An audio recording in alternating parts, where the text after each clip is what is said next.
नमस्कार. चंदेरी मुलाखत. आम्ही रचनाकारच्या या उपक्रमात मी भाग्यश्री पाटणकर ताईंचं खूप खूप स्वागत करते. नमस्कार भाग्यश्री ताई. अ, नमस्कार. आणि आज आपण नाटकांबद्दल, कवितांबद्दल, कथांबद्दल खूप साऱ्या गप्पा मारणार आहोत. तर भाग्यश्री ताई, अ, सर्वात आधी तर मला श्रोत्यांना हे सांगायला आवडेल, दर्शकांना हे सांगायला आवडेल की मध्य प्रदेश साहित्य सभेच्या जे राज्य नाट्य स्पर्धा होते, त्या स्पर्धेत तुम्हाला सर्वोत्कृष्ट अभिनेत्रीचा पुरस्कार तुम्ही पटकावला आहे आणि चित्तरंजन हो. कोलटकर यांच्या हस्ते तुम्हाला तो दिला दिला गेला आहे. तर त्याबद्दलची काही आठवणी सांगा आणि मग तुमची पारिवारिक आणि शैक्षणिक पृष्ठभूमी ह्याबद्दल आपण बोलू. बरं बरं. पहिल्यांदी सर्वात प्रथम तर मी माय मावशी समूहाच्या अलकनंदाताई आपल्या त्यांचं मी हे करते, आभार मानते आधी. कारण मला त्यांनी समूहामध्ये सामील केलं. आणि चंदेरी मुलाखत या अंतर्गत मला आभाताई तुम्ही म्हणजे संधी दिली, म्हणून दोघींचे खूप खूप आभार. आणि तिथे राज्य नाट्य स्पर्धा होत्या, त्याच्यामुळे जबलपूर आणि आमची पूर्ण टीम गेली होती इंदोरला. आणि तिथे आमच्या नाटकाला प्राइज मिळालं आणि मला उत्कृष्ट अभिनेत्री म्हणून फर्स्ट प्राइज मिळालं. आणि एक मोठी शील्ड मिळाली त्याच्याबरोबर, आणि रोख रक्कम, आणि ती रनिंग शील्ड आहे म्हणजे. अच्छा. आणि हा बरं, हा, ठीक आहे. रनिंग शील्ड, हा. आणि चित्तरंजन कोलटकरांच्या हस्ते तो कार्यक्रम वगैरे झाला. वा तर वा. त्याच्यामुळे जबलपूरकर आणि आम्ही खूप खुश होतो तेव्हा. क्या बात, क्या बात. तर आम्हाला तुमच्या शैक्षणिक आणि पारिवारिक पृष्ठभूमीबद्दल जाणून घ्यायला आवडेल. हो, नक्कीच. माझं नाव भाग्यश्री पाटणकर, इकडचं सासरचं. आणि माझं माहेर जळगावचं आहे. तर माझं माहेरचं नाव निलिमा दत्तात्रय मेहेंदळे. आणि हा, माझे वडील शिक्षक होते. आई घरीच म्हणजे असायची, तिने नोकरी नाही केली. आणि मला एक भाऊ एक बहीण आहे. आणि इकडे मला दोन मुली आम्हाला. माझे मिस्टर स्टेट बँकेमध्ये सर्व्हिस करत होते, आता रिटायर झाले ते 18 मध्ये. आणि दोघी मुली आहे, आणि दोघींना एक एक मुलगा, म्हणजे आम्हाला नातू आहेत दोन्ही. वा. मग आजी म्हणून साहित्याचा प्रवास कसा सुरू आहे? आजी म्हणून साहित्याचा प्रवास चालू आहे, कारण जेव्हा जेव्हा नाटकांची आमची प्रॅक्टिस चाललेली असते, तर तेव्हा हा इथे जो जबलपुरात एक नातू आहे आमचा, तो येऊन बसतो. मग त्याला डायलॉग वगैरे त्याला पण पाठ होऊन जातात, कारण मी पण डायलॉग पाठ करत असते. क्या आम्ही बात. दोघंही नाटकामध्ये काम करतो, अच्छा. मी आणि माझे मिस्टर. हा. ओके. हा हा हा. वा वा. छान. तर तुम्ही म्हणजे लेखनाची सुरुवात कशी झाली तुमची? कवितांपासून झाली, कथांपासून झाली, लघुकथांपासून झाली? काय नाही, लहानपणापासून तसं म्हणजे थोडं थोडं लिहायला, म्हणजे कविता वगैरे अशी सुरुवात झाली होती. आणि जबलपूरला म्हणजे दमोला, आम्ही लोक आधी दमोला होतो. लग्न झाल्यानंतर माझं 8 एक वर्ष, आणि मग आम्ही जबलपूरला आलो. आणि जबलपूरला आल्यानंतर म्हणजे जळगावला दमोला दोन्ही ठिकाणी आम्ही एकांकिका वगैरे केलेल्या आहेत, पुरुष पात्र विरहित. तेव्हा तेव्हा तो काळ म्हणजे थोडा हे होता, तर ते दमोला असं हे नव्हतं. आणि तर जागाही लहान म्हणून असल्यामुळे त्याला अनेक हा बंधनं हा हा असतील. हा. बंधनं असतात तिथे त्या त्या गावांमध्ये. जबलपूरला आल्यानंतर मग 3 अंकी मोठाली नाटकं वगैरे सुरू झाली. आणि लेखन पण माझं जबलपूरला आल्यानंतर म्हणजे सुरू झालं. तर कविता, सुरुवातीला मी कविता, कथा, असं लेख नंतर सुरू केलंय मी, पण कविता कथा आधी सुरू केल्या लिहायला. बरं. आणि अनेक मासिकांत, अनेक मराठी मासिकात तुमचे लेख प्रसिद्ध झाले आहेत. तर हो. त्याबद्दलची काही आठवण किंवा पहिला लेख तुम्ही केव्हा पाठवला होता, त्याबद्दलच्या काही आंबट गोड आठवण आहे का? किंवा तुम्हाला असं वाटलं होतं की हा लेख तर प्रकाशित होणारच आहे, प्रसिद्ध होणारच आहे, आणि नेमका तो नाही झाला, असं कधी काही काही आठवणी आम्हाला ऐकायला आवडतील. हा, नाही नाही, असं ते जळगाव किंवा दमोला मी कधी म्हणजे छापायला दिले नाही कधी. तेवढं म्हणजे मला असं वाटलं की तेवढ्या याचं नसावं ते, असं म्हणजे माझंच मला वाटलं. म्हणून जबलपूरला आल्यानंतर जरूर म्हणजे श्री सर्वोत्तम मध्ये आणि उमाताई चैती समाचार चालवतात, तर त्यांच्या याच्यामध्ये आणि अथर्वनाथ सप्रे दादा हो. तर त्या तिन्ही याच्यामध्ये माझ्या कथा कविता आणि अथर्वनाथ मध्ये तर एकांकिका पण म्हणजे माझी छापली गेली, लव ऑल म्हणून एकांकिका लिहिलेली आहे, तर ती छापली गेली आहे.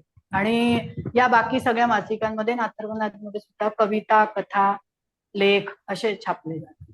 क्या बात. वा. हा. तर मला तुमची एखादी कविता, तुम्ही मराठीतच मूळतः लिहिता? हो, जास्त मराठीतच, हिंदी पण लिहिल्या आहेत मी कविता, पण हम्म. जास्त मी मराठीतच लिहिते. ठीक. कारण माझं शिक्षण मराठी याच्यात झाल्याने काय म्हणजे विचार करण्याची ते मराठी ते म्हणून. मराठी. मग जळगावहून जेव्हा तुम्ही दमोहला वगैरे आला असाल तर फारच वेगळं वातावरण तुम्हाला हो जाणवलं असेल. हो, फार फार फार वेगळं. आणि तिथली हिंदी पण एक विशिष्ट हो शैलीची, हो विशिष्ट हो, प्रकारची हिंदी, त्याच्यात शैलीची. थोडं वेगळं बरोबर. एक्सेंट म्हणा किंवा हो भाषेचा हो प्रवाह म्हणा तो थोडासा वेगळा आहे. असो. हो, वेगळा आहे, वेगळा आहे टोन. तर आम्हाला तुमची मराठी कविता ऐकायला. नक्कीच नक्कीच.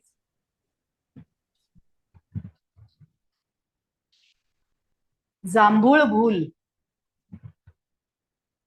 जांभळ्या रक्ताची फुलं आरक्त झाली दुपारी.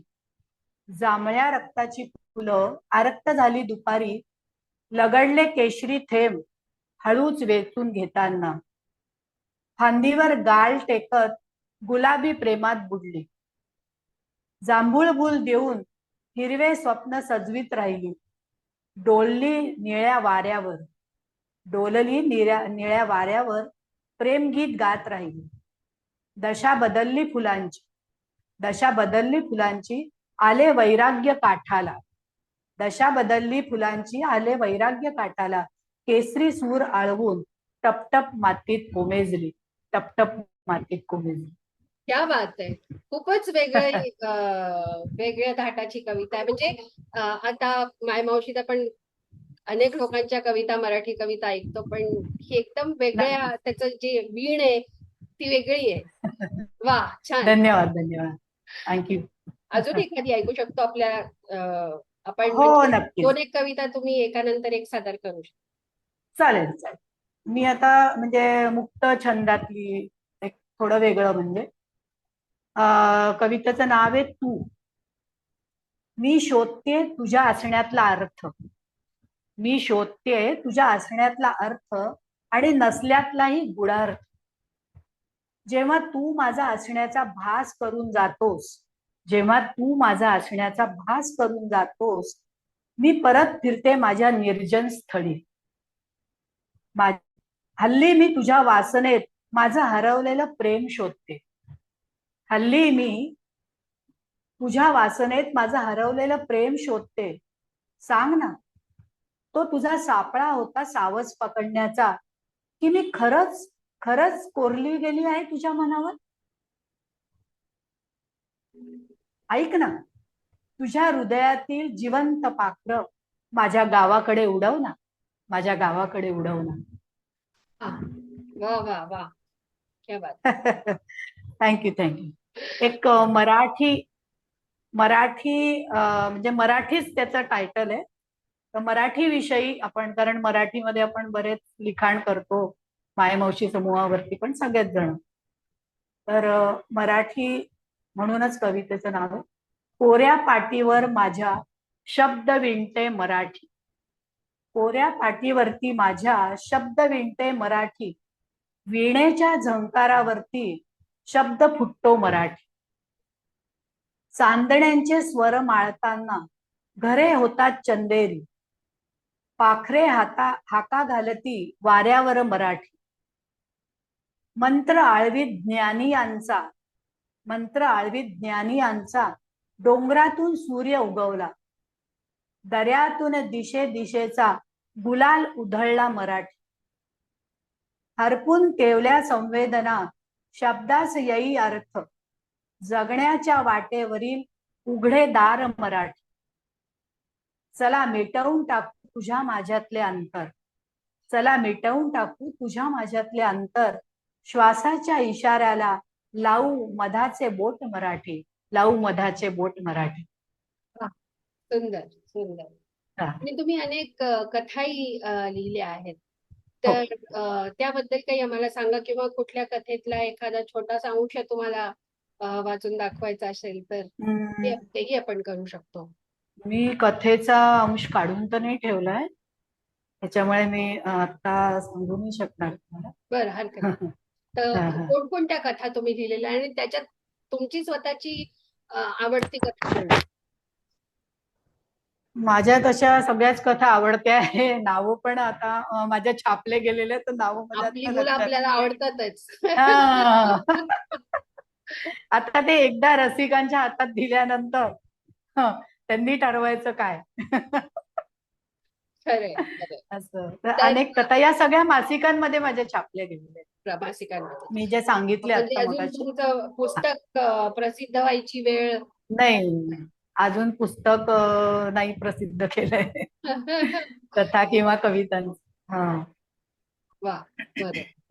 तर अजून काही नाटकाबद्दलच्या आठवणी, किंवा कारण तुम्ही अनेक मोठी जी 3 तासाची नाटकं असतात ते त्यात हो. तुम्ही भाग घेतला आहे. तर अनेक हो. जागी आपण जातो, अनेक प्रकारची लोक आपल्याला भेटतात. तर अशी काही एखादी आठवण जी तुम्हाला अशी सांगावीशी वाटते, आमच्या बरोबर शेअर करावीशी वाटते? नाही, आमचा ग्रुप म्हणजे सगळ्या ठिकाणी आम्ही लोक म्हणजे जिथे आमंत्रित आम्ही असतो तिथे तर जातोच. बाकी पहिला प्रयोग आमचा आमच्या जबलपूरमध्येच आम्ही करतो नेहमीच. आणि 8 ते 10 नाटकं आणि 2-4 एकांकिका असं म्हणजे आम्ही हे केलेलं आहे. म्हणजे मी भाग घेतलेला आहे आणि सगळ्या नाटकांमध्ये माझा लीड रोलच आहे, म्हणजे 3 अंकामध्ये. तर प्रेमाच्या गावा जावे, अखेरचा सवाल, चांदणे शिंपीत जा, माझी घरटे माझे पिले, ज्याच्यामध्ये मला अवॉर्ड मिळाला, डॉक्टर तुम्ही सुद्धा, सेलिब्रेशन, कुसुम मनोहरलेले, नकळत सारे घडले, पदरी पडलं पवित्र झालं, या अशा 3 अंकी नाटकांमध्ये. आणि विठ्ठल तो आला आला आणि नवरा विकणे आहे, हे आमच्या एकांकिका होत्या. आणि एक हिंदी एकांकिका पण त्याच्यात मी भाग घेतला होता, एक और द्रोणाचार्य. तर अशा तिन्ही आणि नवरा विकणे आहे त्याच्यामध्ये मी डायरेक्शन पण केलं. बाकी बाकी डायरेक्टर आमचे रवी परांजपे म्हणून इथे जबलपुरात आहे, त्यांच्या डायरेक्शन खालीच मी सगळी नाटकांमध्ये भाग घेतलेला आहे. तर अनेक ठिकाणी आम्ही लोक बोलवतो तिथे जातो, पण व्यवस्था सगळेजण खूप छान ठेवतात. इंदोरला पण आम्ही आलो होतो, पदरी पडलं पवित्र झालं स्पर्धेमध्ये घेऊन आलो होतो. तर सानंद इंदोरला आहे, त्याच्यामध्ये आलो होतो आम्ही.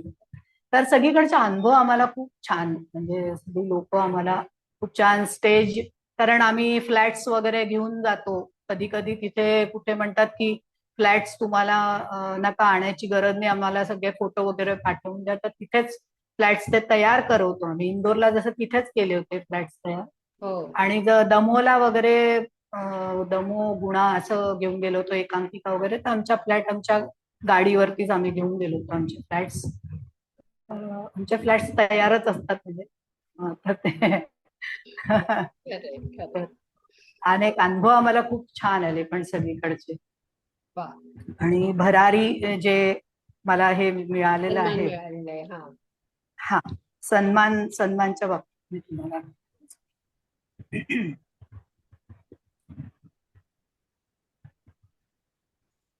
आणि लिखाणाचं तुम्ही म्हणाल तर तसं मी एकांकिका आणि 3 अंकी नाटक पण लिहिलंय. एकांकिका तर माझी छापली गेली अथर्वनाथमध्ये, पण 3 अंकी नाटक छापलं नाही गेलंय, पण म्हणजे लिहिलंय मी 3 अंकी नाटक. वा, आणि मराठी साहित्य मध्य प्रदेश शासन भोपाळतर्फे भरारी माणसाची, त्याच्याने मी सन्मानित आहे. आणि कविता वगैरे सगळं तुम्हाला सांगितलंच मी. आणि साहित्य संघ भोपाळ यांच्यातर्फे नवम प्रादेशिक साहित्य संमेलनामध्ये मी आमंत्रित कवयित्री होती. हम्म. आणि गोवा पणजी येथे राष्ट्रीय कवी संमेलन झालं, त्याच्यामध्ये माझा सहभाग होता. वा, चालेल, ठीक आहे. ठीक आहे, हो. भाग्यश्री ताई. ओके. तर भाग्यश्री ताई, तुमच्याशी गप्पा मारून खूप छान वाटलं. आणि तुमचा नाटकाचा आणि मंचाचा प्रवास जो आहे असाच सुरळीत छान सुरू राहो. आणि आम्हाला खूप छान छान तुमचे नाटक वाचायला मिळावे अशी शुभेच्छा. आणि खूप खूप धन्यवाद, धन्यवाद, खूप खूप धन्यवाद.